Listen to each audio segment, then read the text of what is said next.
Hi, this video will cover learning and various other topics that are related to learning, such as non-associative learning, classical conditioning, operant conditioning, extinction, punishment, escape and avoidance learning, etc., etc.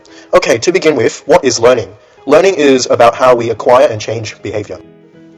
Non-associative learning is learning that results from attention being paid to a certain stimulus. And it does not necessarily require conscious cognition. It can involve cues or stimuli that draw our attention, which is called sensitization.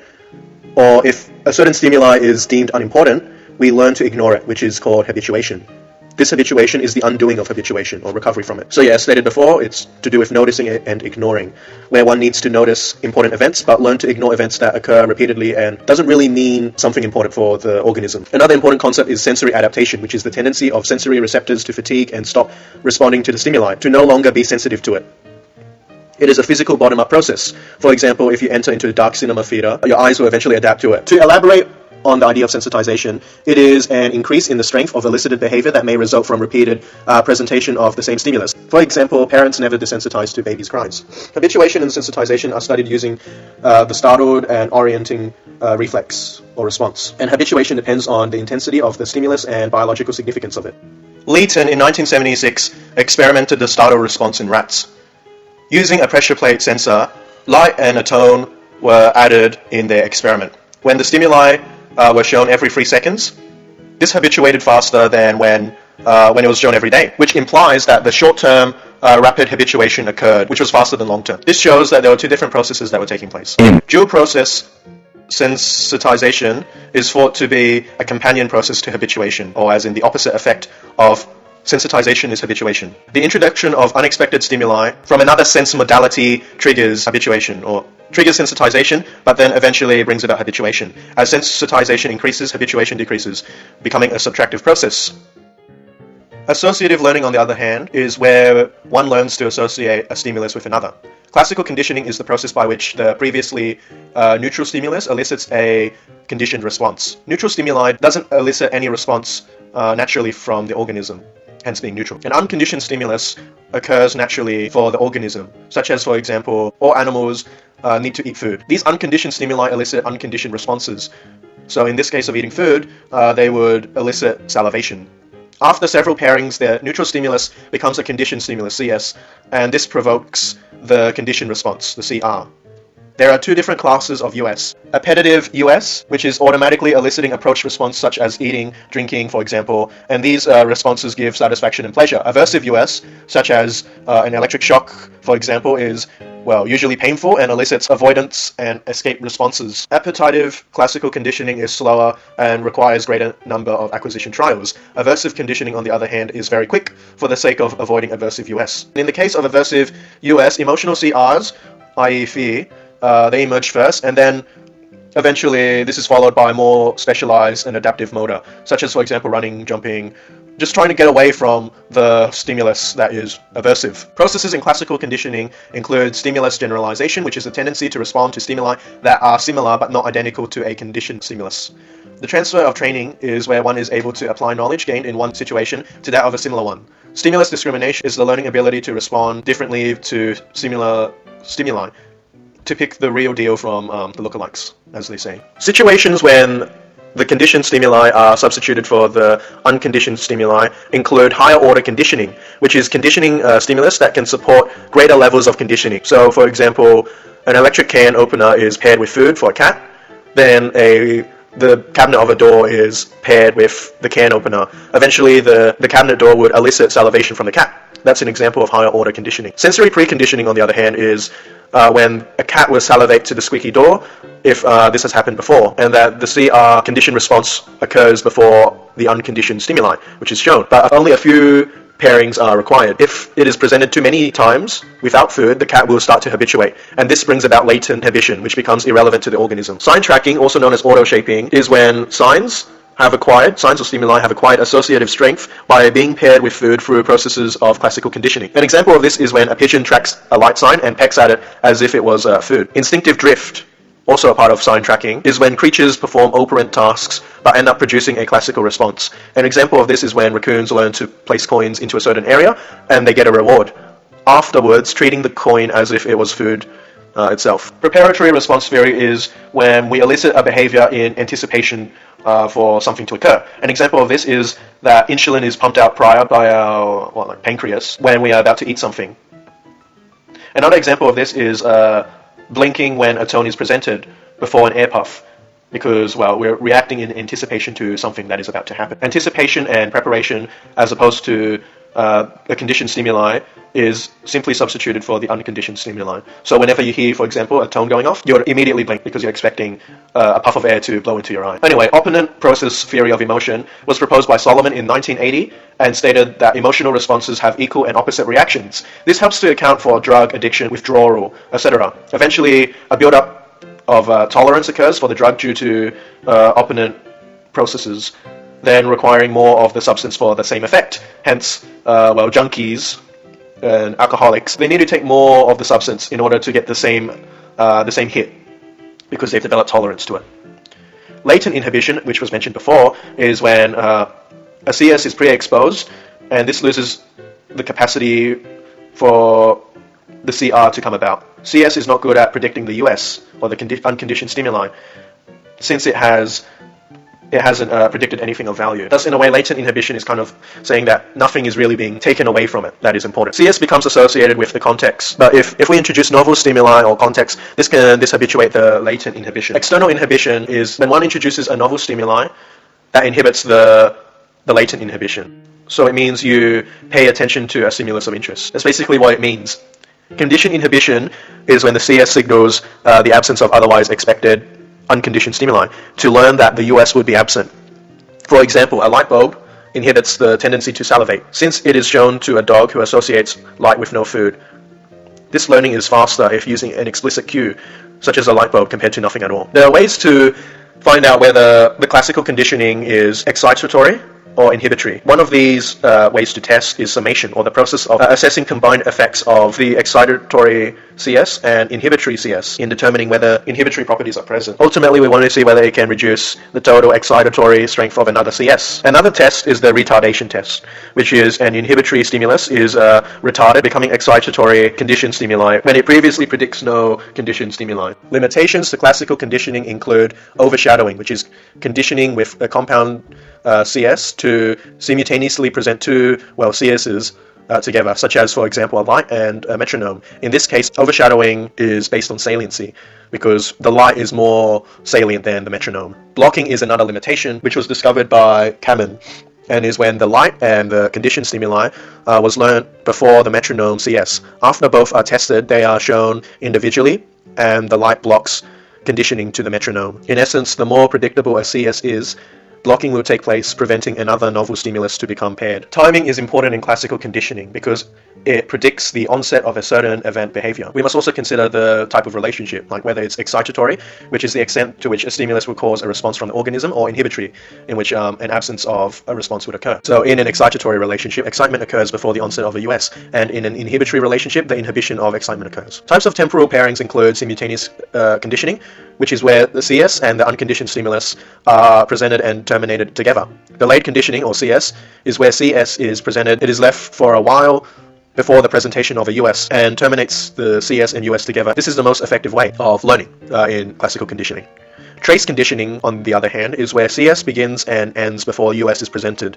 For example, taste aversion. Finally, there's backward conditioning, where CS is presented after US is terminated. So obviously no learning takes place in backward conditioning, because it should be the other way around, where you learn the cue first, and then it brings about the onset of the stimulus of interest, the food, for example. Other things to consider in classical conditioning include contingency, which is the frequency where the conditioned stimulus and the unconditioned stimulus occur together. Extinction is when a conditioned response weakens when the US doesn't come about. A conditioned inhibition is if a CS is present on occasions when the US is absent. So it's related to extinction in a way. An example of a conditioned inhibition are Lucky Charms that help to provide relief from aversive USs. Compound stimuli have at least two conditioned stimuli presented together or serially. For example, rats get light in phase 1 and then tone, and the second group doesn't have a light present. We expect that the light would block conditioning to the tone, and the tone is redundant for group 1. When two stimuli are conditioned separately, both followed by shock, afterwards we put them together. Over-expectation occurs where the rat would expect extra strong shock to occur. to happen, but in reality would get the same magnitude shock. Prediction error is when we have a strong expectation, we expect the super unconditioned stimulus to occur. After the results bring about revision of expectation, then CR are now smaller than when they were never paired together. Rescola-Wagner rule is a mathematical model based on how surprising a unconditioned stimulus is to us. In excitatory conditioning, the unconditioned stimulus are significant events, and we don't like to be surprised. So we recognize patterns and we look for certain cues. As long as they are surprising events to which takes place, then learning occurs. In the acquisition phase, the conditioned stimuli fully predicts the unconditioned stimuli, so nothing more is learnt about it, thus reaching a learning asymptote. Inhibitory conditioning is where if we keep pairing the CS, we can then predict to show the absence of the US, when if expectation of the unconditioned stimulus exceeds the reality, i.e. the expected unconditioned stimulus doesn't occur at all. When the expectation of the unconditioned stimulus matches the reality of what is actually happening, no condition will occur. No conditioning will occur because no additional learning occurs. The discrepancy in size between the conditioned stimulus and the unconditioned stimulus affects learning. Large discrepancy brings about maximal conditioning, while small discrepancy brings about minimal conditioning. Saliency of the stimulus also affects conditioning, where more salient the stimulus is, the stronger the conditioning. This in turn leads to overshadowing or blocking. If a neutral stimulus is pre-exposed several times before being paired, latent inhibition occurs, and thus no conditioning takes place. In the pre-exposure learning, nothing is learned about the CS, as in. Rescola-Wagner model does not predict this very well, does not account for it effectively. McIntosh in 1975 believed it was about how learning is driven by surprisingness of the conditioned stimulus compared to the unconditioned stimulus. In attending to the conditioned stimuli, this tells us about something, creating an expectation. We will now discuss operant conditioning. Operationalizing is the use of reinforcers and discrimination training, which depends on the magnitude of the reinforcer, the delay of the reinforcer, and contingency. Thorndike called this instrumental conditioning, creating the puzzle box. He also developed runaway mazes, where the animal becomes instrumental to achieving the desired outcome. The Skinner box was, created by Skinner, B.F. Skinner, who measured the rate of bar presses. It was thought that discrete conditioning took too long and much effort, and thus he created the Skinner box. It has a dispenser of food or liquid, which is used as a reinforcer, the reward. Tones or lights to signal availability of opportunity for the reward or punishment, and this is used to help discriminate and generalize. Consequences of behavior include how one can learn to increase or decrease behavior depending on something being added or removed to the environment. This is either reinforcement or punishment. The consequences of behavior include positive reinforcement, which is gaining something that we like, that makes us feel happy, and positive punishment, which is gaining something that we do not like, which serves to punish us, making us feel fearful. Negative, on the other hand, means that a stimulus is taken away from the environment. What was removed was something we valued, or don't value, in that we loathe. Negative punishment, or aka response cost, or omission training, is the removal of stimulus following target behavior, something that the person values and desires. And we teach to inhibit or omit the wrong behavior. This makes us feel angry. So in a way, to lose something of value. A schedule that facilitates the process of reinforcing a more desirable behavior is DRO, differential reinforcement of other behavior, where strengthening an alternate behavior is encouraged. Negative reinforcement is where something is removed from the environment, causing behavior to increase in frequency. Therefore, that something must have been unpleasant. An example of negative reinforcement is procrastination. The consequence of this is that it helps us feel relieved. Another thing to consider in operant conditioning is performance curves, which records the amount of bar presses over time. This is seen from Hull's hypothetical learning curve, where negative accelerating learning curve it reaches a peak or a certain asymptote. When given a reward to a rat that didn't get a reward prior, this positively accelerated the learning curve, leading to large improvement in performance. This was detailed in Hull's cold gradient hypothesis, where performance increases when closer to the reward. An example of this is a loyalty card, where you fulfill a certain number and then you get one free. You get, let's say, a free coffee. There are different operant schedules.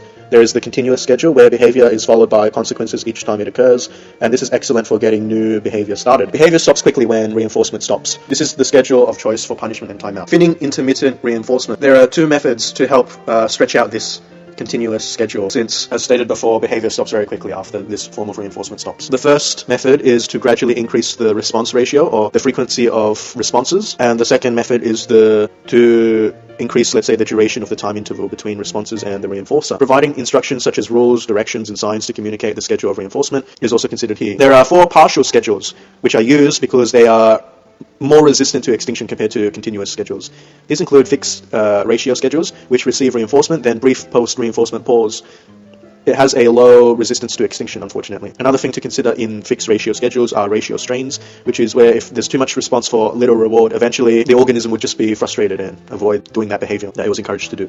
Variable ratio schedules rewards average random number of correct responses, maintaining a constant pressing at a high rate. Organisms believe that the reward could just come about in one more action that they perform. This is known as the near-miss phenomenon, which generalizes a cue to predict the onset of a reward.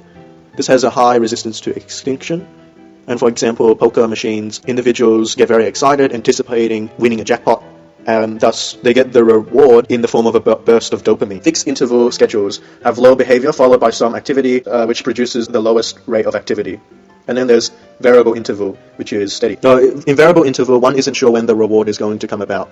So the first response occurs, then the average time period that has elapsed is looked at, and it has the slowest response rate, and behavior is at a steady work rate, but it has very high resistance to extinction. An example of variable interval schedule are petrol prices, since you're not really ever sure of when the prices would drop, but you tend to, go to the same petrol shop, because when they drop, you know that they're bound to drop anyway. Other things to consider in operant conditioning are the difference between primary and secondary reinforcers. A primary reinforcer is where stimuli of biological significance elicits a response. A conditioned secondary reinforcer are events that have been associated with rewarding experiences that acquires reinforcer power. An example of this is money, or a clicker training, which is used for dogs. Premack's theory of reinforcement and punishment has a high probability behavior, which reinforces low probability behavior. Chaining is a method of teaching complex behavior, whereby behavior chains are linked together for the organism to learn about. There are 2 main techniques in chaining. These include forward chaining, where behavior is taught in naturally occurring order, and backwards chaining, where the final behavior is taught in a backwards manner, where the final behavior is taught first, and then it progresses in a backwards manner. Additionally, learning is essential for the survival of organisms because it allows the organisms to adapt to changes. Responding to declines when contingencies in the environment change, such that the US or reinforcers are no longer present, allows for extinction to occur. In operant conditioning, desirable consequences don't occur or are removed, which brings about a decrease in the frequency of behavior. For example, when a behavior is no longer reinforced, extinction bursts occur for the individual organism, where inappropriate behavior escalates suddenly, fueled by frustration when it doesn't match expectation. The clinical significance of extinction can help to reduce addiction, anxiety, disorders, and unwanted thoughts through extinction. Rapid reacquisition occurs if behavior has been extinguished and then placed into the same context. The behavior would come back. Spontaneous recovery is when behavior can be brought about again, but not straight after when extinction had occurred. This can occur after a certain delay. Resurgence is a relapse back to earlier learned behaviors that used to produce reinforcement. This occurs only in operant conditioning. The renewal of conditioning is a form of classical conditioning, where the context is seen as being important when extinction takes place in a different context. There are 3 different types of renewal, and in this case, the letters used indicate the different contexts. So A is where the original learning takes place. The first type of renewal is ABA renewal. Context is where the fear of the fear condition response was first acquired, and this informs the organism whether or not the unconditioned stimulus is likely to appear. The fear is associated with original context and is considered dangerous, while the new context is considered safe. Thus, in the case of the ABA renewal, the CR was renewed.